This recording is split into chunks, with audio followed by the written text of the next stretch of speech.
les représentants du peuple français, constitués en Assemblée nationale, considérant que l'ignorance, l'oubli ou le mépris des droits de l'homme sont les seules causes des malheurs publics et de la corruption des gouvernements, ont résolu d'exposer dans une déclaration solennelle les droits naturels, inaliénables et sacrés de l'homme. Je vous demande de vous lever, messieurs.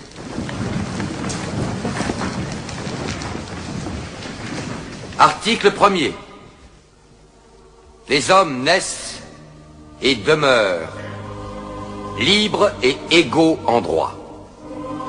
Les distinctions sociales ne peuvent être fondées que sur l'utilité commune. Ces droits sont la liberté, la propriété, la sûreté et la résistance à l'oppression. Le principe de toute souveraineté réside essentiellement dans la nation. La loi n'a le droit de défendre que les activités nuisibles à la société. Tout ce qui n'est pas défendu par la loi ne peut être empêché. La loi est l'expression de la volonté générale.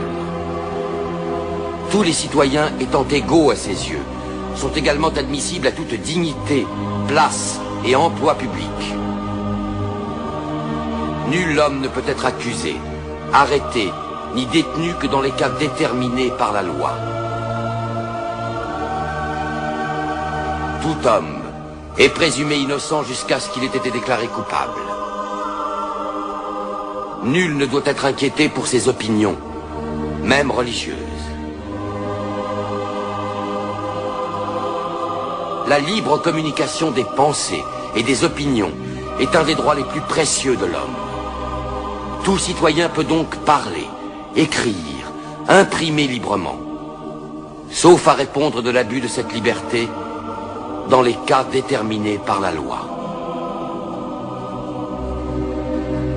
La garantie des droits de l'homme et du citoyen nécessite une force publique. Cette force est donc constituée pour l'avantage de tous. La propriété étant un droit inviolable et sacré, nul ne peut en être privé, si ce n'est lorsque la nécessité publique, légalement constatée, l'exige évidemment.